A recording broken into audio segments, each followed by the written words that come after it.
এবারের শীতটা কিন্তু ফেব্রুয়ারি পড়তে পড়তেই কলকাতা থেকে চলে গেল, তাই এক শীতের রাতে করা আমার এই চিকেন ক্যান্টনিজ নুডলের রেসিপিটা ভাবলাম তোমাদের সবার সাথে শেয়ার করা যাক।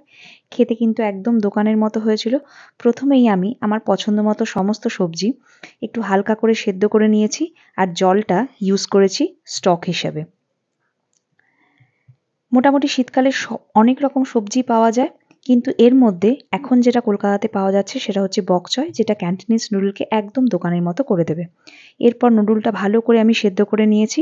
নুডল কিন্তু এখানে ভেঙে সেদ্ধ করিনি, পুরো গোটা দিয়ে সেদ্ধ করেছি, খেতে ভালো হয়। এবার তেলের মধ্যে একটু স্টার আনিস, সমস্ত রকম পেঁয়াজ, আদা বড় বড় করে কেটে একটু বক চয় দিয়ে হালকা করে সতে করে নিয়ে নেব। দিয়ে দেবো চিকেন, আর তার উপরে দিয়ে দেবো একটু লাইট সয়া সস। এখানে কিন্তু ডার্ক সয়া সস ইউজ করা যাবে না। দিয়ে দিলাম একটু নুন, আর পুরো স্টকটা ঢেলে দিয়ে বেশ সময় করে একটু ফুটতে দিতে হবে।